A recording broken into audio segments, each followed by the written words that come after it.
ബിസ്മില്ലാഹി റഹ്മാനി റഹീം. അൽഹംദുലില്ലാഹി റബ്ബിൽ ആലമീൻ.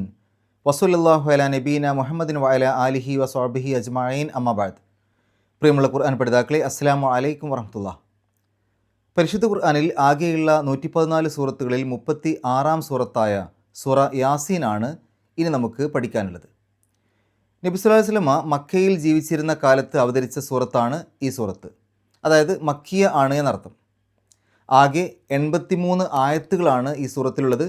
83 ആയത്തുകൾ മാത്രമുള്ള ഒരേ ഒരു സൂറത്ത് ഈ സൂറത്താണ്. ഈ സൂറത്തിൻ്റെ ആദ്യ 27 ആയത്തുകൾ 22-ാം ജുസ്ഇലും 28 മുതലുള്ള ആയത്തുകൾ 23-ാം ജുസ്ഇലുമാണുള്ളത്.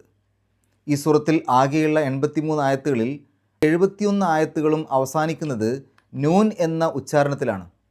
അതിൽ തന്നെ 70ഉം നൂൻ എന്ന അക്ഷരത്തിൽ തന്നെയാണ് അവസാനിക്കുന്നത്. ബാക്കി 12 ആയത്തുകൾ മീം എന്ന അക്ഷരത്തിലുമാണ് അവസാനിക്കുന്നത്. 5 റുക്കൂഴുകൾ ആണ് ഈ സൂറത്തിൽ ആകെയുള്ളത്, അതായത് വിഭാഗങ്ങൾ അല്ലെങ്കിൽ ഖണ്ഡികകൾ എന്ന് പറയാം. എന്താണ് റുക്കൂഴ്? മുൻകാല പണ്ഡിതന്മാരൊക്കെ നിസ്കാരങ്ങളിൽ ഖുർആൻ പാരായണം ചെയ്യുന്ന സമയത്ത് അവർ ഏതെങ്കിലും ഒരു വിഷയം പൂർത്തിയായതിനു ശേഷമാണ് റുക്കൂയിലേക്ക് പോവുക. അത്തരം സ്ഥലങ്ങളെയാണ് റുക്കൂഴുകൾ എന്ന രൂപത്തിൽ പരിശുദ്ധ ഖുർആനിൽ അറിയപ്പെടുന്നത്. ഐൻ എന്ന അക്ഷരം കൊണ്ടാണ് ഈ സ്ഥലങ്ങളെ പരിശുദ്ധ ഖുർആനിൽ സൂചിപ്പിക്കാറുള്ളത്. പഴയ മുസ്ഹഫുകളിലാണ് അത് കാണാറുള്ളത്, പുതിയ മുസ്ഹഫുകളിൽ പൊതുവെ അത് കാണാറില്ല. 1 മുതൽ 12 വരെയുള്ള ആയത്തുകൾ ചേർന്നതാണ് ആദ്യ റുക്കൂഴ്. 13 മുതൽ 32 വരെയുള്ള ആയത്തുകൾ രണ്ടാമത്തെ റുക്കൂഴിലും 33 മുതൽ 50 വരെയുള്ള ആയത്തുകൾ മൂന്നാമത്തെ റുക്കൂഴിലും 51 മുതൽ 67 വരെയുള്ള ആയത്തുകൾ 4-ാം റുക്കൂഴിലും 68 മുതൽ 83-ാമത്തെ ആയത്ത് വരെയുള്ള ഭാഗം 5-ാമത്തെ റുക്കൂയിലുമാണുള്ളത്. യാസീൻ എന്നാണ് സൂറത്തിൻ്റെ പേര്. ഈ സൂറത്തിലെ ആദ്യ ആയത്ത് തന്നെ ഈ പദമാണ്. യാസീൻ എന്നതിൻ്റെ അർത്ഥം എന്താണെന്ന് കൃത്യമായി പറയാൻ അറിയില്ല എങ്കിലും അതുമായി ബന്ധപ്പെട്ട വിശദീകരണം ആദ്യ ആയത്ത് വിശദീകരിക്കുന്ന സമയത്ത് നമുക്ക് പറയാം. കൃത്യമായ അർത്ഥം വിശദീകരിക്കപ്പെടാത്ത ഇത്തരം പദങ്ങളെ ഹുറൂഫുൽ മുഖത്തആത്ത് എന്നാണ് പറയുക. അർത്ഥമില്ലാത്ത കേവലം അക്ഷരങ്ങൾ എന്നാണ് ഉദ്ദേശം. പരിശുദ്ധ ഖുർആനിൽ 29 സൂറത്തുകൾ ആരംഭിക്കുന്നത് ഇത്തരം കേവല അക്ഷരങ്ങൾ കൊണ്ടാണ്. അതിൽ തന്നെ 10 സൂറകളുടെ തുടക്കം 2 അക്ഷരങ്ങൾ മാത്രമുള്ള കേവല അക്ഷരങ്ങൾ കൊണ്ടാണ്. അതിലൊന്നാണ് യാസീൻ. യാസീന് പുറമെ ത്വാഹ, ത്വാസീൻ, പിന്നെ ഹാമീം സൂറകൾ 7 ഉണ്ട്. അങ്ങനെ ആകെ 10 സൂറകളുടെ തുടക്കം 2 അക്ഷരങ്ങൾ മാത്രമുള്ള കേവല അക്ഷരങ്ങൾ കൊണ്ടാണ്. ഈ സൂറത്തിന് ഖൽബുൽ ഖുർആൻ എന്നൊരു പേരുണ്ട്. ഹദീസുകളിൽ വന്നതാണ്. ഖിയാമത്ത് നാളിനെയും അതിലെ സംഭവങ്ങളെയും കുറിച്ച് കൂടുതൽ വിവരിച്ചതുകൊണ്ട് ആ പേര് അതിന് യോജിക്കും. മാത്രമല്ല, ബോധമണ്ഡലത്തിൻ്റെ മരവിപ്പ് മാറ്റി ചിന്തകൾ ഉണർത്തി ഹൃദയത്തിൽ ചലനങ്ങൾ ഉണ്ടാക്കുന്നത് കൊണ്ടും ആ പേര് കൃത്യമായിട്ട് അതിന് യോജിക്കും. പ്രായമുള്ള ആളുകളിൽ പല ആളുകൾക്കും മനഃപ്പാടമുള്ള ഒരു സൂറത്തായിരിക്കും സൂറ യാസീൻ. ഖുർആനിലെ പ്രധാന വിഷയങ്ങളായ ഏകദൈവ വിശ്വാസം അഥവാ തൗഹീദ്, റിസാലത്ത് അല്ലെങ്കിൽ പ്രവാചകത്വം, പരലോക വിശ്വാസം അഥവാ ആഖിറത്ത്, ഈ 3 വിഷയങ്ങളും ഈ സൂറത്തിൽ പരാമർശിക്കുന്നുണ്ട്. നബി സല്ലല്ലാഹു അലൈഹി വസല്ലമ ഇസ്ലാമിനെക്കുറിച്ച് ആളുകൾക്ക് പറഞ്ഞു കൊടുത്തപ്പോൾ അവിടുത്തെ ആളുകൾ സ്വീകരിച്ച നിലപാടുകളെ ഈ സൂറത്തിൽ പ്രധാനമായും എടുത്തു കാണിക്കുന്നുണ്ട്. ഒരു ഹദീസിൽ കാണാം, ഒരാൾ ഒരു പ്രാവശ്യം യാസീൻ മുഴുവനും പാരായണം ചെയ്താൽ അതിന് 10 പ്രാവശ്യം ഖുർആൻ മുഴുവൻ പാരായണം ചെയ്തതിൻ്റെ പുണ്യമുണ്ട്. ഇതിൻ്റെ അർത്ഥം നമ്മൾ ഖുർആൻ മുഴുവനായിട്ട് പാരായണം ചെയ്യുന്നതിൻ്റെ പകരമായിട്ട് യാസീൻ പാരായണം ചെയ്താൽ മതി എന്നല്ല, മറിച്ച് അതിൻ്റെ പുണ്യം പറഞ്ഞതാണ്, അത്രയും പ്രാധാന്യമുണ്ട് എന്ന് പറഞ്ഞതാണ്. രാത്രിയിൽ സൂറ യാസീൻ പാരായണം ചെയ്തുകൊണ്ട് ഉറങ്ങാൻ കിടക്കുന്നത് പല മഹാന്മാരും ശീലമാക്കിയിരുന്നു, അതിൻ്റെ മഹത്വം മനസ്സിലാക്കിയിട്ട്. ഒരു റിപ്പോർട്ടിൽ കാണാം, പരലോകത്ത് എത്തുന്ന സമയത്ത് സത്യവിശ്വാസികളുടെ ഹൃദയത്തിൽ നിന്ന് ഖുർആൻ ഉയർത്തപ്പെടും എന്ന് പറഞ്ഞാൽ പിന്നെ മനസ്സിൽ ഖുർആൻ ഉണ്ടാവില്ല. എന്നാൽ സൂറ യാസീനും സൂറ ത്വാഹായും അവരുടെ മനസ്സിൽ നിലനിൽക്കും. ഒരു ഹദീസിൽ കാണാൻ സാധിക്കും, ഇഖ്റഉ സൂറത്ത് യാസീൻ അല മൗതാക്കും. ഇതിൻ്റെ അർത്ഥം പറയുന്ന സ്ഥലത്ത് പണ്ഡിതന്മാർക്കിടയിൽ അഭിപ്രായ വ്യത്യാസമുണ്ട്. മരിച്ചവർക്ക് നിങ്ങൾ ഖുർആൻ പാരായണം ചെയ്തു കൊടുക്കുക എന്ന് ചില പണ്ഡിതന്മാർ അതിനെ വ്യാഖ്യാനിച്ചപ്പോൾ, മരണം ആസന്നമായവർക്ക് നിങ്ങൾ ഖുർആൻ ഈ സൂറത്ത് യാസീൻ പാരായണം ചെയ്തു കൊടുക്കുക എന്നുള്ളതാണ് അതിൻ്റെ അർത്ഥം എന്നുള്ളത് മറ്റു പണ്ഡിതന്മാരും വ്യാഖ്യാനിച്ചു. അതുകൊണ്ടാണ് പലപ്പോഴും ഈ സൂറത്ത് യാസീൻ മരണസമയത്ത് പാരായണം ചെയ്യലും മരിച്ച ആളുകൾക്ക് പാരായണം ചെയ്യലും എന്നുള്ള വിഷയത്തിൽ അഭിപ്രായ വ്യത്യാസമുള്ളത്. ഭാഷാപരമായി നോക്കുകയാണെങ്കിൽ അലാ മൗത്താക്കും എന്ന് പറഞ്ഞാൽ അത് മരണം ആസന്നമായവർക്ക് എന്നാണ് അതിൻ്റെ അർത്ഥമെന്ന് ഭാഷാ പണ്ഡിതന്മാർ വിശദീകരിക്കുന്നുണ്ട്. ഇനി മരണം ആസന്നമായവർക്ക് ഈ സൂറ പാരായണം ചെയ്ത് കൊടുക്കുകയാണെങ്കിൽ, അവർ അറബി അറിയാത്തവരാണെങ്കിൽ അവർക്ക് അർത്ഥം കൂടെ പറഞ്ഞു കൊടുക്കുന്നതായിരിക്കും നല്ലത് എന്നാണ് മനസ്സിലാക്കാൻ സാധിക്കുന്നത്. ഇന്ന് നമുക്ക് ഈ സൂറത്തിൻ്റെ ആദ്യ 6 ആയത്തുകൾ പഠിക്കാം. അഊസു ബില്ലാഹി മിനശ് ശൈത്വാനിർ റജീം. ബിസ്മില്ലാഹിർ റഹ്മാനിർ റഹീം. യാസീൻ വൽ ഖുർആനിൽ ഹകീം. ഇന്നക ലമിനൽ മുർസലീൻ അലാ സിറാത്തിൻ മുസ്തഖീം. തൻസീലൽ അസീസിർ റഹീം. ലിതുൻസിറ ഖൗമൻ മാ ഉൻസിറ ആബാഉഹും ഫഹും ഗാഫിലൂൻ. ആദ്യ ആയത്ത് യാസീൻ എന്നാണ്. അതിൻ്റെ അർത്ഥം വിശദീകരണത്തിൻ്റെ സമയത്ത് പറയാം. വൽ ഖുർആനിൽ ഹക്കീം, അതാണ് രണ്ടാമത്തെ ആയത്ത്. വൽ ഖുർആൻ, തുടക്കത്തിലൊരു വാവുണ്ട്, പിന്നീട് വന്ന ഇസ്മിന്, അതായത് ഖുർആൻ എന്നുള്ള പദത്തിന് അവസാനത്തിൽ കസ്റുണ്ട്, അതായത് ജറ് കിട്ടിയിട്ടുണ്ട്. അപ്പോൾ ആ വാവ് ഖസമിൻ്റെ വാവായിട്ടാണ് പരിഗണിക്കുക. സത്യം ചെയ്യാൻ ഉപയോഗിക്കുന്ന വാവായിട്ടാണ് അതിനെ പരിഗണിക്കുക. നമ്മൾ ചെറിയ സൂറത്തുകളിലൊക്കെ പലതും പഠിച്ചതാണല്ലോ. വൽ ഖമരി, വശംസി, വത്തീനി, അങ്ങനെയൊക്കെ നമ്മൾ പഠിച്ചതാണ്. അവിടെയൊക്കെ തുടക്കത്തിലുള്ള വാവ് സത്യം ചെയ്യാൻ ഉപയോഗിക്കുന്ന വാവാണ് എന്ന് എങ്ങനെയാണ് മനസ്സിലാക്കിയത്? അതിനുശേഷം വന്ന ഇസ്മിന് ജറ് കിട്ടിയിട്ടുണ്ടോ നോക്കി. അപ്പോൾ ഇവിടെ ഖുർആൻ എന്നുള്ള ആ ഒരു പദത്തിന് ജറ് കിട്ടിയിട്ടുണ്ട്, അതായത് അവസാനത്തിൽ കസ്റാണ്. അതുകൊണ്ട് തന്നെ അതിൻ്റെ തുടക്കത്തിലുള്ള വാവ് സത്യം ചെയ്യാൻ ഉപയോഗിക്കുന്ന വാവായിട്ടാണ് പരിഗണിക്കുക. അപ്പോൾ വൽ ഖുർആനി എന്നുള്ളതിന് അർത്ഥം പറയുമ്പോൾ ഖുർആൻ തന്നെയാണ് സത്യം. അൽ ഹക്കീം, ആ ഖുർആനിനെ വിശേഷിപ്പിക്കുകയാണ്. അൽ ഹക്കീം, എങ്ങനെയുള്ള ഖുർആനാണ്? ആ ഖുർആൻ വിജ്ഞാനപൂർണമായതാണ്, അല്ലെങ്കിൽ യുക്തിമത്തായതാണ്, തത്വജ്ഞാനമുള്ളതാണ്. അപ്പോൾ ഒന്നിച്ചായത്തിൻ്റെ അർത്ഥം വിജ്ഞാനപൂർണമായ, അല്ലെങ്കിൽ യുക്തിമത്തായ, അല്ലെങ്കിൽ തത്വജ്ഞാനമുള്ള ഖുർആൻ തന്നെയാണ് സത്യം. അടുത്ത ആയത്ത് ഇന്നക ലമിനൽ മുർസലീൻ. ഇന്നക, നിശ്ചയമായും താങ്കൾ, തീർച്ചയായും താങ്കൾ, ലമിനൽ മുർസലീൻ. അർസല എന്ന് പറഞ്ഞാൽ അയച്ചു എന്നാണ് അർത്ഥം. മുർസൽ, അയക്കപ്പെട്ടവൻ, അല്ലെങ്കിൽ ദൂതൻ. മുർസലൂൻ, മുർസലീൻ എന്നൊക്കെ പറയുമ്പോൾ ദൂതർ, ബഹുവചനാണ്. മിനൽ മുർസലീൻ എന്ന് പറയുമ്പോൾ ദൂതരിൽപ്പെട്ടവൻ, ദൂതന്മാരിൽപ്പെട്ടവൻ. ല എന്നുള്ളത് ഒന്ന് ഉറപ്പിക്കാൻ വേണ്ടിയിട്ട്, അങ്ങനെ തന്നെ എന്ന് പറയാൻ വേണ്ടിയിട്ട്. അപ്പോൾ ല മിനൽ മുർസലീൻ, ദൂതന്മാരിൽപ്പെട്ടവൻ തന്നെ. ഒന്നിച്ചായത്തിൻ്റെ അർത്ഥം ഇന്നക ലമിനൽ മുർസലീൻ, നിശ്ചയമായും താങ്കൾ, തീർച്ചയായും താങ്കൾ ദൂതന്മാരിൽപ്പെട്ടവൻ തന്നെയാണ്. അല സുറാത്തിം മുസ്തഖീം, നാലാമത്തെ ആയത്ത്. അല എന്ന് പറഞ്ഞാൽ മേൽ, സുറാത്ത് നമ്മൾ പഠിച്ച പദമാണ്. സൂറത്തുൽ ഫാത്തിഹയിലൊക്കെ നമ്മൾ പഠിച്ചതല്ലേ, ഇഹ്ദിന സുറാത്തുൽ മുസ്തഖീം. അപ്പോൾ സുറാത്ത് എന്ന് പറഞ്ഞാൽ പാത, അല്ലെങ്കിൽ വഴി, മാർഗം.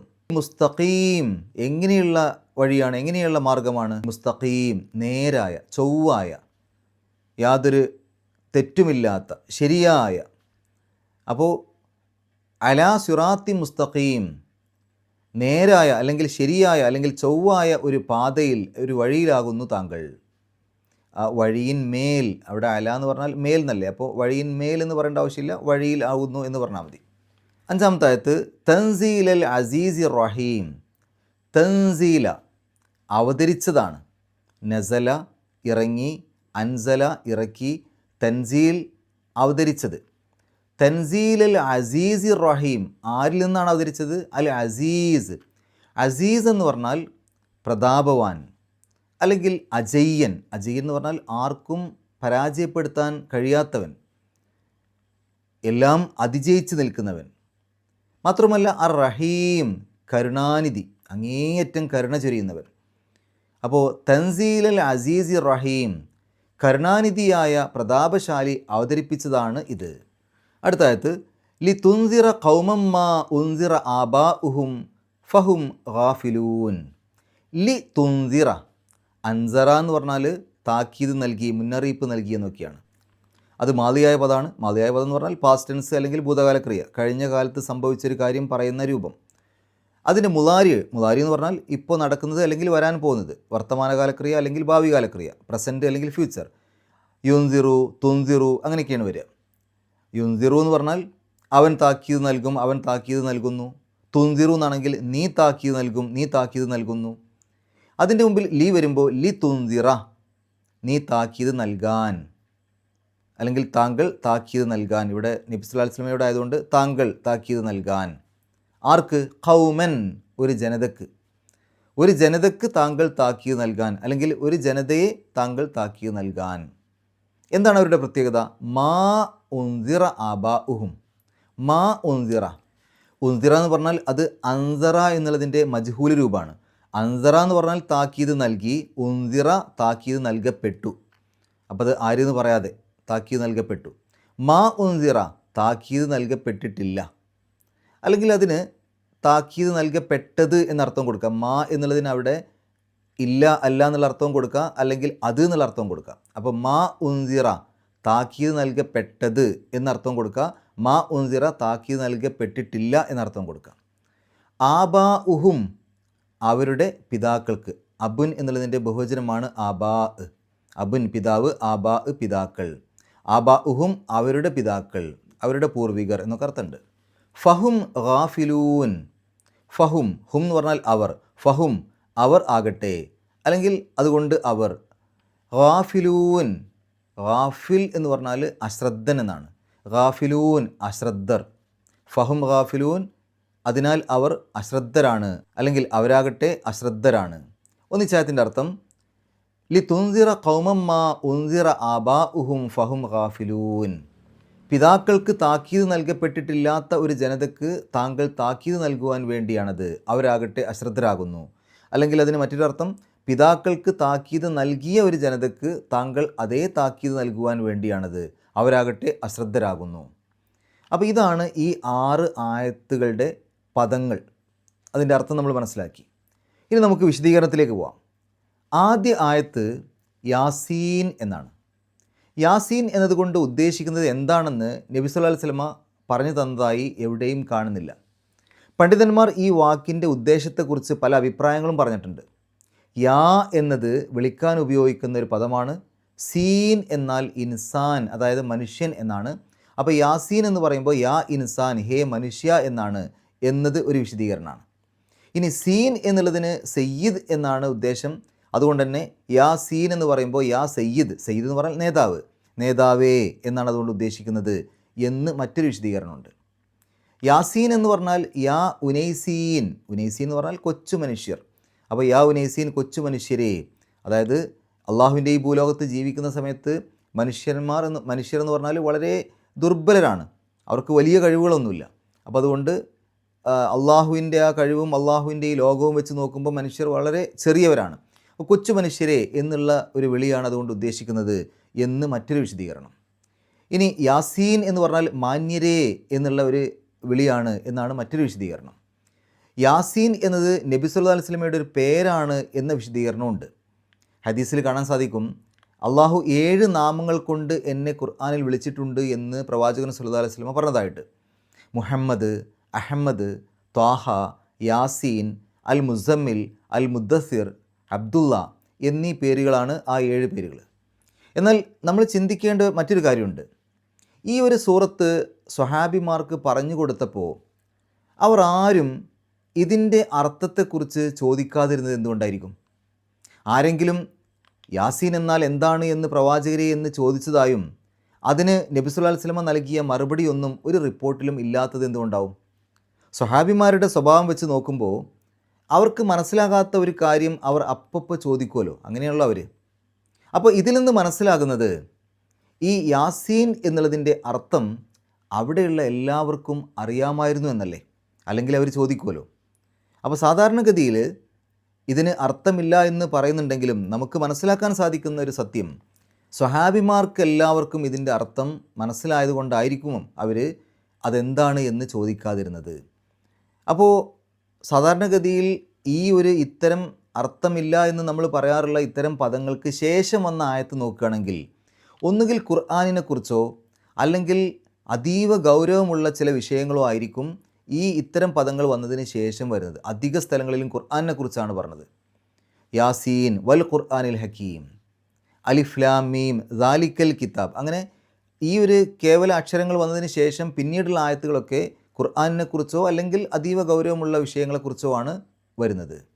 അപ്പോൾ ആളുകളുടെ ശ്രദ്ധ ക്ഷണിക്കാൻ വേണ്ടി അവർ സ്ഥിരം പറയുന്ന തരത്തിലുള്ള ചില പദങ്ങളാവാം ഇത്തരം പദങ്ങൾ എന്ന് മനസ്സിലാക്കാൻ സാധിക്കും.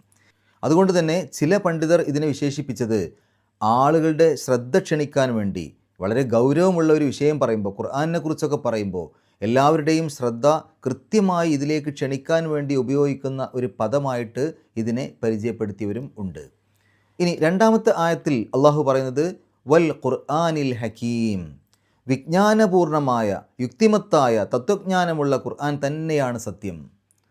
ഇവിടെ എന്താണ് ഖുർആൻ എന്ന് പറഞ്ഞാൽ? ഖുർആൻ എന്നുള്ള പദത്തിൻ്റെ വാക്കർത്ഥം നോക്കുകയാണെങ്കിൽ വായന അല്ലെങ്കിൽ വായിക്കപ്പെടുന്നത് എന്നൊക്കെയാണ് അർത്ഥം. ഖുർആൻ വായിക്കപ്പെടുന്നതാണ് അല്ലേ? എല്ലാ സമയത്തും ഖുർആൻ വായിക്കപ്പെടുന്നുണ്ട് എന്ന് വേണമെങ്കിൽ നമുക്ക് പറയാൻ പറ്റും. കാരണം പല പല നിസ്കാരങ്ങളിലായിട്ട് നമ്മൾ ഖുർആൻ ഓതുന്നുണ്ട്. അല്ലാത്ത രൂപത്തിലും പല ആളുകളും ഖുർആൻ ഓതുന്നുണ്ട്. പല സ്ഥാപനങ്ങളിലും ഖുർആൻ ഓതുന്നുണ്ട്. ഇനി നിസ്കാരം മാത്രം എടുത്ത് നോക്കുക. നമ്മൾ നിസ്കാരത്തിൽ ഏത് നിസ്കാരമാണെങ്കിലും നമ്മൾ ഖുർആൻ ഓതുന്നുണ്ടല്ലോ.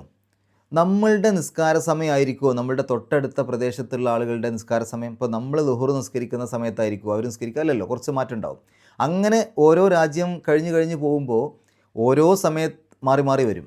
അപ്പോൾ നമുക്ക് മനസ്സിലാക്കാൻ സാധിക്കും ലോകത്തുള്ള ആളുകൾ ഒരു സ്ഥലത്തല്ലെങ്കിൽ മറ്റൊരു സ്ഥലത്ത് ഖുർആൻ വായിച്ചു കൊണ്ടേയിരിക്കുന്നുണ്ട്. എല്ലാ സമയങ്ങളിലും എല്ലാ സമയത്തും ഖുർആൻ വായിച്ചു കൊണ്ടേയിരിക്കുന്നുണ്ട്. ഇത്രയധികം വായിക്കപ്പെടുന്ന ഓതിക്കൊണ്ടിരിക്കുന്ന മറ്റൊരു ഗ്രന്ഥവുമില്ല. ഇനി ഹക്കീം, വൽ ഖുർആനിൽ ഹക്കീം എന്നാണ് ഇവിടെ അള്ളാഹു പറഞ്ഞത്. അള്ളാഹുവിൻ്റെ പേരാണല്ലോ ഹക്കീം എന്നുള്ളത്. ആ പേര് തന്നെ ഖുർആനിനെ വിശേഷിപ്പിക്കാൻ വേണ്ടി അള്ളാഹു ഉപയോഗിച്ചു. ഇനി ഇവിടെ ശ്രദ്ധിക്കേണ്ട മറ്റൊരു കാര്യമുണ്ട്. ഇവിടെ അള്ളാഹു സത്യം ചെയ്തുകൊണ്ടാണല്ലോ പറയുന്നത്. ഖുർആൻ തന്നെയാണ് സത്യം എന്നാണ് പറഞ്ഞത്. അള്ളാഹുവിന് ഏത് സാധനം വെച്ചും സത്യം ചെയ്യാം. കാരണം എല്ലാം അള്ളാഹുവിൻ്റെ സൃഷ്ടികളാണ് എന്തും. എന്നാൽ മനുഷ്യർ സത്യം ചെയ്യുന്ന സമയത്ത് അള്ളാഹുവാണ് സത്യം എന്ന രൂപത്തിൽ മാത്രമേ പറയാൻ പാടുള്ളൂ. വല്ലാഹി അല്ലെങ്കിൽ എൻ്റെ റബ്ബാണ് സത്യം, അള്ളാഹുവാണ് സത്യം, ആ രൂപത്തിൽ മാത്രമേ മനുഷ്യർ സത്യം ചെയ്യാൻ പറ്റുള്ളൂ. മറ്റേതെങ്കിലും ഒരു സാധനം വെച്ചുകൊണ്ട് നമുക്ക് സത്യം ചെയ്യാൻ പാടില്ല. അറബികൾക്ക് ഈ തെറ്റായ സത്യം ചെയ്യലിനെ വലിയ പേടിയായിരുന്നു.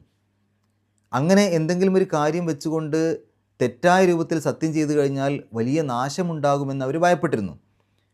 ഇവിടെ ഖുർആനിനെ വെച്ച് സത്യം ചെയ്യുന്നു റസൂലിനെ സ്ഥാപിക്കാൻ വേണ്ടിയിട്ടാണ്. റസൂല് ഉണ്ട് അല്ലെങ്കിൽ ഇത് റസൂലാണ് എന്ന് സ്ഥാപിക്കാൻ വേണ്ടിയിട്ട് ഖുർആനിനെ വെച്ച് സത്യം ചെയ്യുന്നു.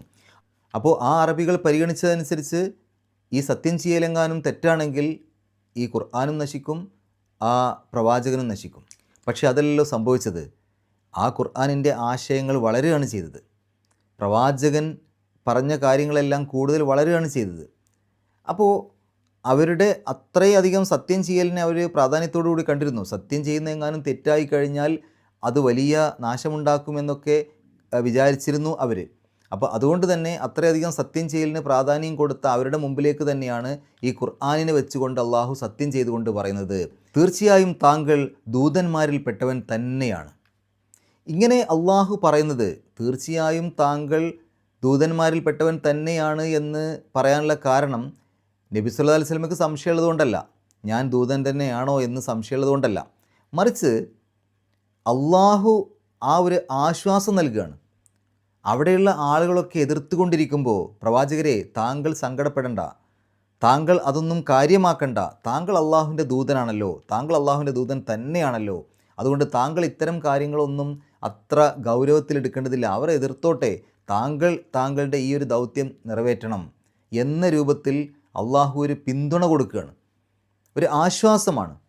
മാത്രമല്ല മറ്റുള്ളവർ ചോദിക്കാൻ സാധ്യതയുള്ള ഒരു ചോദ്യത്തിൻ്റെ ഉത്തരം കൂടിയാണ്, ഒരു മറുപടിയും കൂടിയാണിത്. പൊതുവേ നമുക്ക് ഇങ്ങനെ ചിന്തിക്കാലോ, ആളുകൾ ഒരുപക്ഷെ ചോദിച്ചേക്കാം, നീ ദൈവദൂതനാണെന്ന് ആരാ പറഞ്ഞത്? അങ്ങനെ നീ പറയുന്ന ഖുർആനിലുണ്ടോ നീ ദൈവദൂതനാണ് എന്ന്? ആ ഒരു ചോദ്യം അവർ ചോദിക്കാതിരുന്നത് എന്തുകൊണ്ടാണ്? അത് ഖുർആനിലുള്ളത് കൊണ്ടല്ലേ. അത് ഖുർആനിൽ ഇല്ലായിരുന്നുവെങ്കിൽ അവർ ആ ചോദ്യം ചോദിക്കും, നീ ദൈവദൂതനാണ് എന്ന് നീ പറയുന്ന ഖുർആനിലുണ്ടോ?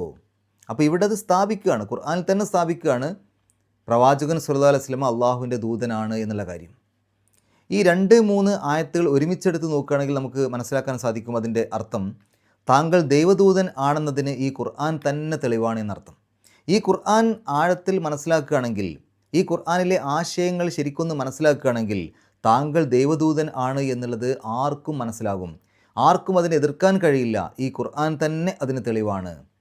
4-ാമത്തെ ആയത്തിൽ അള്ളാഹു പറയുന്നു, അലാ സിറാത്തി മുസ്തഖീം, നേരായ, ശരിയായ, ചൊവ്വായ ഒരു പാതയിൽ അല്ലെങ്കിൽ ഒരു വഴിയിലാകുന്നു താങ്കൾ.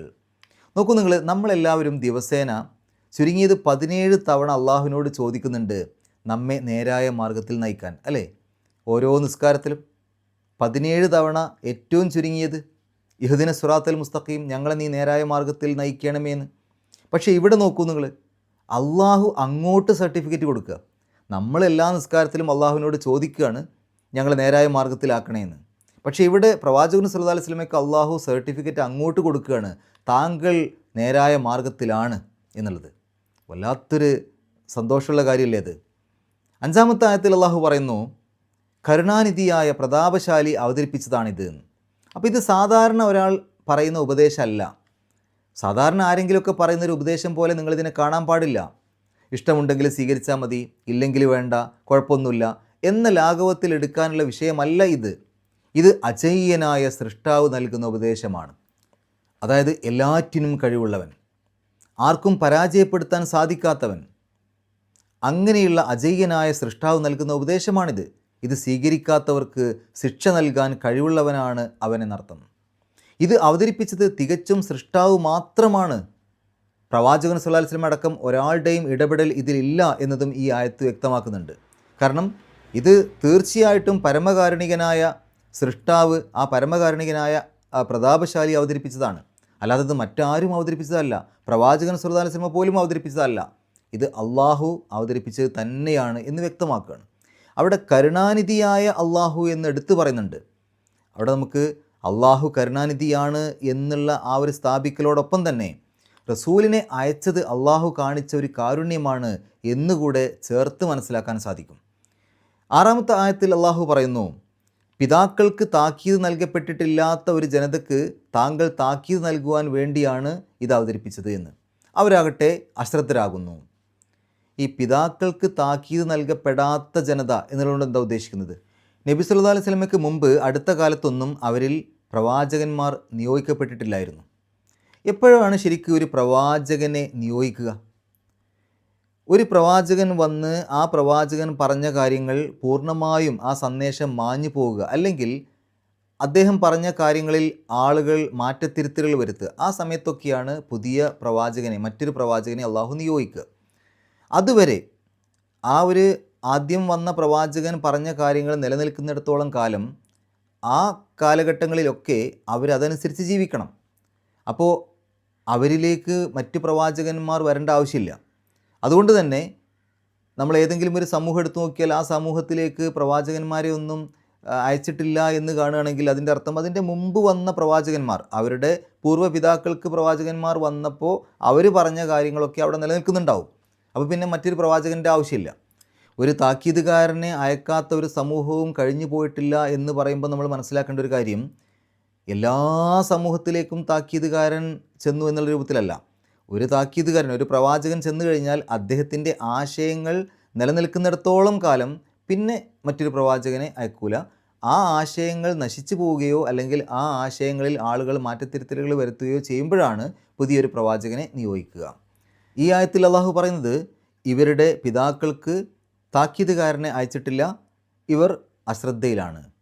അപ്പോൾ താക്കീതുകാരനെ അയച്ചിട്ടില്ല എന്ന് പറയുമ്പോൾ ആ ആളുകളിൽ ആ സന്ദേശം നിലനിൽക്കുന്നുണ്ടാവും. പക്ഷേ ഈ ആളുകൾ, ഇപ്പോൾ പ്രവാചകൻ സല്ലല്ലാഹു അലൈഹി വസല്ലമയുടെ മുമ്പിലുള്ള ഈ ആളുകൾ അശ്രദ്ധയിലാണ്. അവർ ആ കാര്യങ്ങളൊന്നും, സന്ദേശമൊക്കെ അവിടെ കുറച്ച് നിലനിൽക്കുന്നുണ്ടെങ്കിലും അതിലൊന്നും വിശ്വസിച്ച് ജീവിക്കുന്ന ആളുകളല്ല, അല്ലെങ്കിൽ അതിലൊന്നും വിശ്വസിക്കാൻ കൂട്ടാക്കുന്ന ആളുകളല്ല. അങ്ങനെ ചില സന്ദേശങ്ങൾ അവിടെ നിലനിൽക്കുന്നത് കൊണ്ടാണല്ലോ പ്രവാചകൻ സല്ലല്ലാഹു അലൈഹി വസല്ലമയ്ക്ക് ചില ആരാധനാ രീതികൾ സ്വീകരിച്ചിരുന്നു. ആ ആരാധനാ രീതികൾ എവിടെ നിന്ന് കിട്ടിയതാ? അതിന് മുൻകാല പ്രവാചകന്മാർ പഠിപ്പിച്ച മാതൃകയാണത്. എന്നാൽ തെറ്റായ പല ആരാധനാ രീതികളും നബി സല്ലല്ലാഹു അലൈഹി വസല്ലം സ്വീകരിച്ചിട്ടില്ല. അപ്പോൾ ഇവിടെ നമ്മൾ മനസ്സിലാക്കേണ്ടത്, ഈ ആളുകൾക്ക് സമീപകാലത്തൊന്നും ഒരു താക്കീതുകാരനെ അയച്ചിട്ടില്ല, ഇവരുടെ പിതാക്കൾക്ക് അയച്ചിട്ടില്ല. പക്ഷേ ഈ ആളുകളായപ്പോഴേക്ക് വളരെയധികം അശ്രദ്ധയിലേക്ക് പോയി. അതുകൊണ്ട് ഒരു പുതിയ താക്കീതുകാരൻ വേണം. അതാണ് പ്രവാചകൻ സല്ലല്ലാഹു അലൈഹി വസല്ലം. പിന്നെ ഇവിടെ പറയുന്ന മറ്റൊരു കാര്യമുണ്ട്, ഇവർ അശ്രദ്ധയിലാണ് എന്ന് പറഞ്ഞല്ലോ. ഫഹും ഗാഫിലൂൻ എന്ന് പറഞ്ഞു. നബി സല്ലല്ലാഹു അലൈഹി വസല്ലമ പ്രബോധനം നടത്തിയിട്ടും അവർ അശ്രദ്ധയിലാണ് എന്നർത്ഥം കൊടുത്തവരുണ്ട്. അവരുടെ പിതാക്കൾക്ക് താക്കീതുകാരൻ വരാത്തതിനാൽ ഇവർ അശ്രദ്ധയിലാണ് എന്ന അർത്ഥം കൊടുത്തവരുണ്ട്. ഇനി ഈ ആയത്തിൽ മാ ഉൻസിറ എന്നുള്ള ഭാഗത്ത് താക്കീത് നൽകപ്പെട്ടത് എന്നുള്ള അർത്ഥം കൊടുക്കാൻ നമ്മൾ സൂചിപ്പിച്ചല്ലോ. അങ്ങനെ അർത്ഥം കൊടുക്കുകയാണെങ്കിൽ എങ്ങനെ വരിക? അവരുടെ പൂർവ്വപിതാക്കൾക്ക് താക്കീത് നൽകപ്പെട്ട അതേ കാര്യം താക്കീത് നൽകാൻ വേണ്ടിയിട്ടാണ് താങ്കളെ പറഞ്ഞയക്കുന്നത്. ലി തുൻസിറ ഖൗമൻ, ഒരു ജനതയ്ക്ക് താക്കീത് നൽകാൻ. മാ ഉൻസിറ ആബാഉഹും, അവരുടെ പിതാക്കൾക്ക് താക്കീത് നൽകപ്പെട്ടത് എന്താണോ അവരുടെയൊക്കെ പിതാക്കൾക്ക് താക്കീത് നൽകപ്പെട്ടിരുന്നത് അതേ കാര്യം തന്നെ താക്കീത് നൽകാനാണ് താങ്കളെ പറഞ്ഞയച്ചത്. ഫഹും ഗാഫിലൂൻ, കാരണം അവർ അശ്രദ്ധയിലാണ്, അതുകൊണ്ട് അവർക്ക് താക്കീത് വേണം. ആ രൂപത്തിലും അതിന് അർത്ഥം കൊടുക്കാം. ഇനി നമുക്ക് ഈ ആയത്തുകളിൽ വന്ന പാരായണ നിയമങ്ങൾ നോക്കാം. ആദ്യ ആയത്ത് യാസീൻ എന്നാണ്. എങ്ങനെയാണ് അത് പാരായണം ചെയ്യുക? യാ എന്നുള്ളതിന് 2 ഹർക്കത്തിൻ്റെ ദൈർഘ്യവും സീൻ എന്നുള്ളതിന് 6 ഹർക്കത്തിൻ്റെ ദൈർഘ്യവും. അപ്പോൾ യാസീൻ, അതല്ലാതെ യാസീൻ അങ്ങനെയല്ല. യാ എന്നുള്ളത് 2 ഹർക്കത്തിൻ്റെ 2 അക്ഷരത്തിൻ്റെ ദൈർഘ്യം നീട്ടിയാൽ മതി. സീൻ എന്നുള്ളത് 6 ഹർക്കത്തിൻ്റെ ദൈർഘ്യം. എങ്ങനെയാണ് അത് മനസ്സിലാക്കുക, എത്ര നീട്ടണം എന്നുള്ളത്? ഇവിടെ നമ്മൾ മനസ്സിലാക്കേണ്ട ഒരു നിയമം, ഒരു അക്ഷരം ഇതേപോലെയുള്ള കേവല അക്ഷരങ്ങളൊക്കെ പാരായണം ചെയ്യുന്ന സമയത്ത് ആ അക്ഷരം പൂർണ്ണമായി ഉച്ചരിക്കണം 1, അതിൽ മദ് വരണം 2. ഈ 2 നിയമങ്ങളുണ്ടെങ്കിൽ അതിനെ നമുക്ക് 6 ഹർക്കത്തിൻ്റെ ദൈർഘ്യം നീട്ടാം. ഇപ്പോൾ യാ എന്നുള്ളത് പൂർണ്ണമായി ഉച്ചരിക്കുന്നുണ്ടോ? ഇല്ല. ശരിക്കും യാ എന്നല്ലേ പദം, യാ എന്നാണ്. പക്ഷേ യാ എന്നല്ലേ പറയുന്നുള്ളൂ, യാ എന്ന് പറയുന്നില്ലല്ലോ. അപ്പോൾ യാ എന്നാണ് പറയുന്നത്. അപ്പോൾ അത് പൂർണ്ണമായി ഉച്ചരിക്കുന്നുണ്ടോ? ഇല്ല. ഇനി അതിനകത്ത് മദ് വരുന്നുണ്ടോ? ആ നിയമം അവിടെ ശരിയാണ്, മദ് വരുന്നുണ്ട്. യാ അങ്ങനെ യാ എന്നുള്ളൊരു നീട്ടിൽ വരുന്നുണ്ട്. അപ്പോൾ മദ് വരുന്നുണ്ട്, പക്ഷേ പൂർണ്ണമായി ഉച്ചരിക്കുന്നില്ല. രണ്ടും വേണം, പൂർണ്ണമായി ഉച്ചരിക്കുകയും വേണം, മദ്ദും വരണം. അങ്ങനെയാവുമ്പോഴാണ് 6 ഹർക്കത്തിൻ്റെ ദൈർഘ്യം വരെ നീട്ടുക. ഇപ്പോൾ ഇവിടെ യാ എന്നുള്ളത് സാധാരണ ദൈർഘ്യം മതി, 2 ഹർക്കത്തിൻ്റെ ദൈർഘ്യം മതി. സീൻ, അവിടെ നോക്കുക, സീൻ എന്നുള്ളത് മുഴുവനായിട്ട് ഉച്ചരിക്കുന്നില്ലേ? സീൻ ഉണ്ട്. ഇനി അതിൽ ദൈർഘ്യം വരുന്നില്ലേ? സീൻ വരുന്നുണ്ട്, സീ എന്നുള്ള ഒരു ദൈർഘ്യം വരുന്നുണ്ട്. അപ്പോൾ ദൈർഘ്യം വരുന്നുണ്ട് ആ അക്ഷരത്തിനകത്ത്, അതേപോലെ അത് പൂർണ്ണമായി ഉച്ചരിക്കുന്നുണ്ട്. അതുകൊണ്ട് അതിന് 6 ഹർക്കത്തിൻ്റെ ദൈർഘ്യം നീട്ടണം. യാസീൻ. ബാക്കിയുള്ള എല്ലാം ഇങ്ങനെ തന്നെ നമുക്ക് പഠിച്ചാൽ മതി. കഫ്, ഹായ, ഐൻ, സ്വാദൊക്കെ ഉണ്ടല്ലോ, അതും അതേപോലെ ത്വാഹ, ഇതൊക്കെ നോക്കിക്കഴിഞ്ഞാൽ നമുക്ക് കാണാൻ പറ്റും. അലിഫ്ലാമീം എടുക്കുന്ന സമയത്ത് അലിഫ് അതിൽ ദൈർഘ്യം വരുന്നില്ല, അലിഫ് എന്നുള്ളിടത്തൊരു ദൈർഘ്യം നീട്ടൽ വരുന്നില്ല. എന്നാൽ അവിടെ പൂർണ്ണമായിട്ട് ഉച്ചരിക്കുന്നുണ്ട്. അപ്പോൾ ദൈർഘ്യം വരാത്തതുകൊണ്ട് അതിനെ നമുക്ക് നീട്ടാൻ പാടില്ല. അലിഫ്, ലാം, മീം ഇത് രണ്ടും പൂർണ്ണമായിട്ട് ഉച്ചരിക്കുന്നുണ്ട്, അതിൽ ദൈർഘ്യം വരുന്നുണ്ട്. അതുകൊണ്ട് ലാം, മീം ഇത് രണ്ടും നീട്ടണം. ഇനി ഈ യാസീൻ എന്നുള്ള ഈ ഒരു 1-ാമത്തെ ആയത്ത് 2-ാമത്തെ ആയത്തിലേക്ക് ചേർത്തി ഓതുകയാണെങ്കിൽ എങ്ങനെയാണ് ഓതുക? അത് 2 രൂപത്തിലാവാം. ഒന്നുകിൽ ഇൽഹാറോടുകൂടി, അതായത് യാസീൻ എന്നുള്ളതിൻ്റെ അവസാനത്തിൽ എൻ എന്ന് പറയുന്നുണ്ടല്ലോ, ആ എൻ എന്നുള്ളത് പുറത്തേക്ക് കേൾക്കുന്ന രൂപത്തിൽ തന്നെ ഓതാം. അപ്പോൾ യാസീൻ വൽ ഖുർആനിൽ ഹക്കീം, അങ്ങനെ യാസീൻ അവിടെ മുറിച്ചിട്ട് ഓതാം. യാസീൻ വൽ ഖുർആനിൽ ഹക്കീം, യാസീൻ കഴിഞ്ഞിട്ട് ഒന്ന് മുറിക്കുക, യാസീൻ ഒന്ന് മുറിക്കുക, ഒന്ന് നിർത്തുക, എന്നിട്ട് വൽ ഖുർആനിൽ ഹക്കീം. അപ്പോൾ അവിടെ ഇൽഹാറോടുകൂടി നമുക്ക് പാരായണം ചെയ്യാം ചേർത്തി ഓതുമ്പോൾ. അല്ലെങ്കിൽ നേരെ ലയിപ്പിച്ചിട്ട് ഓതാം ഇദ്ഗാമോടുകൂടി, അതായത് യാസീൻ എന്നുള്ളതിൻ്റെ അവസാനത്തിൽ എൻ എന്നുള്ള ശബ്ദമാണ്, പിന്നെ അടുത്ത ആയത്ത് തുടങ്ങുമ്പോൾ വാവാണ്. അപ്പോൾ വാവിൻ്റെ മുമ്പ് സുക്കൂനുള്ള നൂനോ തെൻവീനോ ഒക്കെ വന്നു കഴിഞ്ഞാൽ ഇദ്ഗാം ആണല്ലോ, ഇദ്ഗാം ബിഗുന്ന, ലയിപ്പിക്കുക, മണിക്കുക. ആ നിയമം ഇവിടെ കൊടുക്കാം. യാസീൻ വൽ ഖുർആനി, അങ്ങനെ ആ തരത്തിൽ ലയിപ്പിച്ച് മണിച്ച് ഓതാം, അങ്ങനെയും ഓതാം. 2 രൂപത്തിലും ഓതാൻ അനുവാദമുണ്ട്. അടുത്ത ആയത്ത് വൽ ഖുർആനിൽ ഹക്കീം, അതിൻ്റെ അവസാനത്തെ മീമിന് സുക്കൂനിട്ടിട്ട് നിർത്തുക. തൊട്ട് മുമ്പുള്ള ആ ഒരു കീ എന്നുള്ളത് 6 ഹർക്കത്തിൻ്റെ ദൈർഘ്യം വരെ നീട്ടാൻ അനുവാദമുണ്ട്. അടുത്ത ആയത്ത് ഇന്ന കനൂനിൻ്റെ ശബ്ദം മണിക്കുക. ഇനി ഇവിടെ എന്തുകൊണ്ട് മിൻ എന്നുള്ളത് മിന എന്നാക്കി എഴുതി? അതിൻ്റെ കാരണം മിൻ എന്നെഴുതി കഴിഞ്ഞാൽ മിൻ എന്നുള്ളതിൻ്റെ അവസാനത്തെ ആ നൂനിന് സുക്കൂനാണ്. അൽ മുർസലീൻ എന്നുള്ളതിൻ്റെ തുടക്കത്തിൽ ഉച്ചരിക്കുന്ന ആദ്യത്തെ അക്ഷരം സുക്കൂനുള്ള ലാമാണ്. അപ്പോൾ അടുത്തടുത്ത് 2 സുക്കൂനുകൾ വരും. അതിൻ്റെ ഇടയ്ക്കുള്ള ഹംസത്ത് വസ്ൽ നോക്കണ്ട, അത് ഉച്ചരിക്കാത്ത പദമാണ്, അതിനെ പരിഗണിക്കുന്നത് ആ സുക്കൂനുള്ള നൂനും സുക്കൂനുള്ള ലാമും. അപ്പോൾ അടുത്തടുത്ത് 2 സുക്കൂനുള്ള പദങ്ങൾ വന്നു. അങ്ങനെ വരാൻ പാടില്ല. അങ്ങനെ വരുന്ന സമയത്ത് ആദ്യത്തെ സുക്കൂനിനെ മാറ്റും. ഈ മിൻ ഒക്കെ വരുമ്പോൾ മിന എന്നുള്ള രൂപത്തിലാണ് മാറ്റുക. അപ്പോൾ അതുകൊണ്ടാണ് അതിനെ മിൻ അൽ മുർസലീൻ എഴുതുമ്പോൾ അവിടെ ഒരു പാരായണം മുറിഞ്ഞ പോലെ ഉണ്ടാവും. അത് മാറ്റാൻ വേണ്ടിയിട്ട് മിനൽ മുർസലീൻ, ആ മിൻ എന്നുള്ളത് മിന എന്നാക്കി മാറ്റിയതാണ്.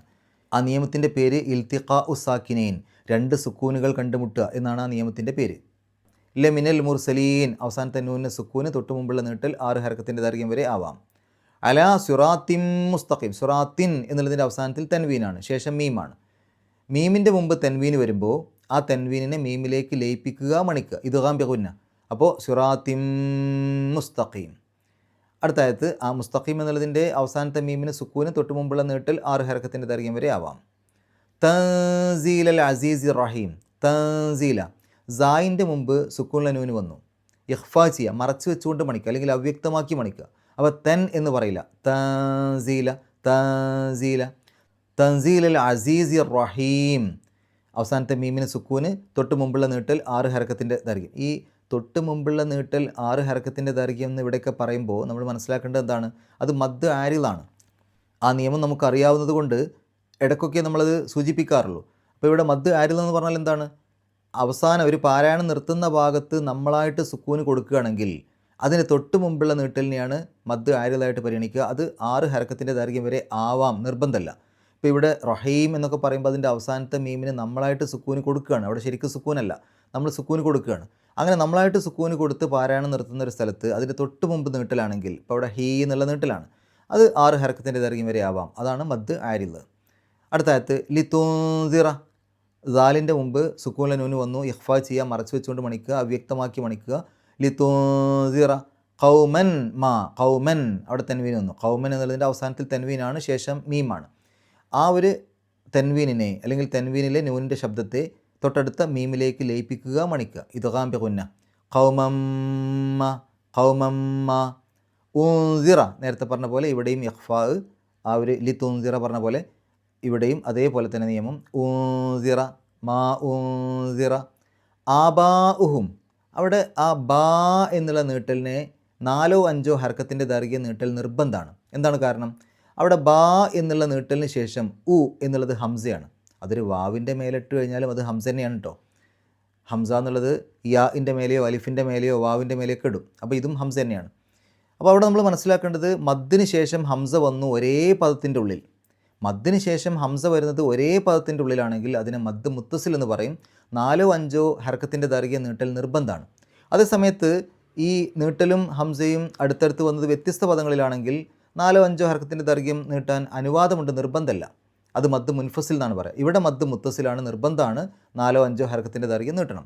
അപ്പോൾ ആബാഉഹും, ഫഹും ഗാഫിലൂൻ, അവസാനത്തെ നൂനിന് സുക്കൂന്, തൊട്ട് മുമ്പുള്ളത് മദ് ആരിലാണ്, ആ ലൂ എന്നുള്ളത് 6 ഹർക്കത്തിൻ്റെ ദൈർഘ്യം വരെ നീട്ടാം. ഇനി നമുക്ക് ഈ 6 ആയത്തുകളൊന്ന് പാരായണം ചെയ്യാം, ശേഷം ഗ്രാമർ പറയാം. അഊദു ബില്ലാഹി മിനശ് ശൈത്വാനിർ റജീം, ബിസ്മില്ലാഹിർ റഹ്മാനിർ റഹീം, യാസീൻ വൽ ഖുർആനിൽ ഹകീം, ഇന്നക ലമിനൽ മുർസലീൻ അലാ സിറാത്തിൻ മുസ്തഖീം, തൻസീലൽ അസീസിർ റഹീം, ലിതുൻസിറ ഖൗമൻ മാ ഉൻസിറ ആബാഉഹും ഫഹും ഗാഫിലൂൻ. ഗ്രാമർ നോക്കുകയാണെങ്കിൽ യാസീൻ വൽ ഖുർആനി, അവിടെ വാവ് ഖസമിൻ്റെ വാവാണ്, സത്യം ചെയ്യാൻ ഉപയോഗിക്കുന്ന വാവാണ് നമ്മൾ പറഞ്ഞു. അതിൻ്റെ കാരണം ആ വാവിന് ശേഷം വന്ന ഇസ്മ്, നാമപദം, അത് ഖുർആൻ എന്നുള്ളതാണ്. അതിന് ജെറ് കിട്ടിയിട്ടുണ്ട്, അവസാനത്തെ ആ കസ്ർ ജെറിനെ സൂചിപ്പിക്കുന്നതാണ്. അതുകൊണ്ട് തന്നെ ആ വാവ് ഖസമിൻ്റെ വാവാണ്, സത്യം ചെയ്യാൻ ഉപയോഗിക്കുന്ന വാവാണ്. ഇനി ഖുർആൻ എന്നുള്ള പദത്തെ വിശേഷിപ്പിക്കുന്ന പദം സിഫത്താണ് ഹക്കീം എന്നുള്ളത്. ഒരു പദത്തെ മറ്റൊരു പദം കൊണ്ട് വിശേഷിപ്പിക്കുമ്പോൾ രണ്ടും ഒരേ രൂപഘടനയിലാണ് ഉണ്ടാവുക. അതുകൊണ്ടാണ് അൽ ഖുർആൻ എന്നെഴുതിയ പോലെ തന്നെ അൽ ഹക്കീം, രണ്ടിൻ്റെയും തുടക്കത്തിൽ അലിഫ്ലാമുണ്ട്. ഖുർആനി അവസാനത്തിൽ കസ്റാണ്, ഹക്കീമി അവിടെയും അവസാനത്തിൽ കസ്റാണ്. രണ്ടും ഒരേ രൂപത്തിലാണ് എഴുതുക. അതിൻ്റെ ഏകവചനാണെങ്കിൽ ഏകവചന രൂപത്തിൽ തന്നെയാണ് മറ്റേതും എഴുതുക. ഇനി ഇവിടെ ഇന്നക ലമിനൽ മുർസലീൻ, അവിടെ ശരിക്ക് മുർസലൂൻ എന്നുള്ളതാണ് റഫ് ആയിട്ടുള്ള രൂപം, അതാണ് അടിസ്ഥാന രൂപം മുർസലൂൻ. അതിൻ്റെ മുമ്പിൽ മിൻ വരുമ്പോൾ മിൻ ഒരു ഹർഫ് ജറാണ്. മിന്നിന് ശേഷം വരുന്ന ഇസ്മുകൾക്ക് ജറ് കിട്ടും, അതുകൊണ്ടാണ് മിന്നിനെ ഹർഫ് ജറ് എന്ന് പറയുന്നത്. അപ്പോൾ എന്താണ് ഈ ജെറ് കൊടുക്കുക എന്ന് പറഞ്ഞാൽ, ജെറ് ഒരു അവസ്ഥയാണ്. സാധാരണഗതിയിൽ കെസ്ർ കൊണ്ടോ കെസ്ർ തൻവീൻ കൊണ്ടോ ഒക്കെയാണ് അതിനെ സൂചിപ്പിക്കുക. പക്ഷേ എപ്പോഴും അങ്ങനെയല്ല. ഇപ്പോൾ മുർസലൂൻ എന്നുള്ള പദത്തിൻ്റെ മുമ്പിൽ മിൻ വന്നപ്പോൾ അതിൻ്റെ അവസാനത്തെ നൂനിന് കെസ്റിടല്ല ചെയ്തത്, മറിച്ച് എങ്ങനെയാണ് മാറ്റിയത്? ആ മുർസലൂൻ എന്നുള്ള അവസാനത്തെ ലൂ എന്നുള്ള അവിടെ ഒരു വാവുണ്ടല്ലോ, അതിനെ മാറ്റി യാ ആക്കി. അപ്പോൾ മുർസലൂൻ എന്നുള്ളത് മുർസലീൻ എന്നാക്കി. അങ്ങനെയാണ് ജെറ് കൊടുത്തത്. അപ്പോൾ മിൻ വന്നതുകൊണ്ടാണ് മുർസലൂൻ മാറി മുർസലീൻ എന്നായി മാറിയത്.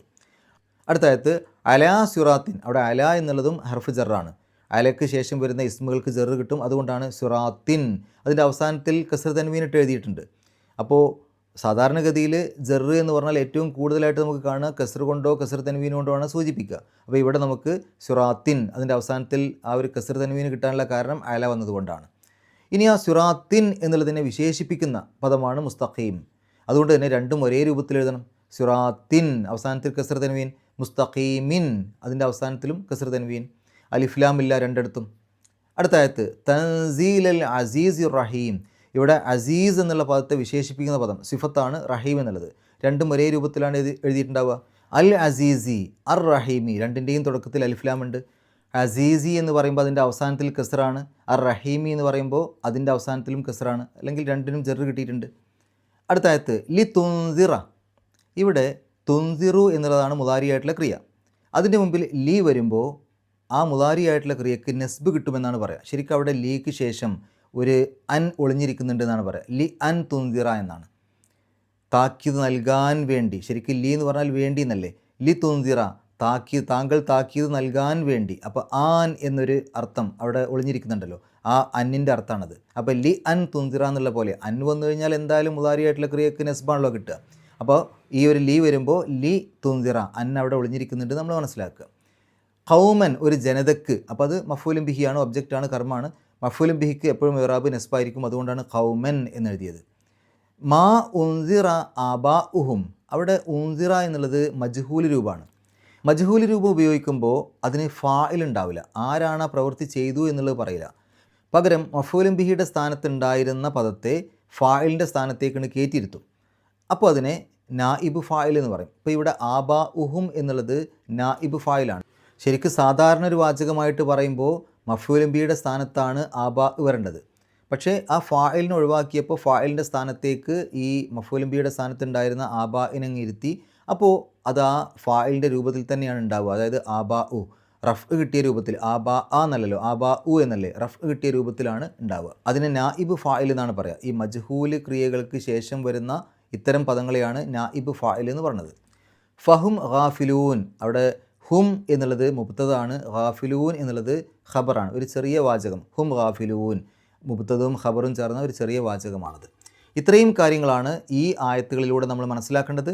അള്ളാഹു പരിശുദ്ധ ഖുർആൻ ഏറ്റവും നല്ല രൂപത്തിൽ പഠിക്കുവാനും അത് ജീവിതത്തിൽ പകർത്തുവാനും കഴിവിൻ്റെ പരമാവധി മറ്റുള്ള ആളുകൾക്ക് എത്തിച്ചു കൊടുക്കുവാനുമുള്ള സന്മനസ്സും തൗഫീക്കും സൗഭാഗ്യവും നമുക്ക് ഏവർക്കും പ്രദാനം ചെയ്യുമാറാകട്ടെ.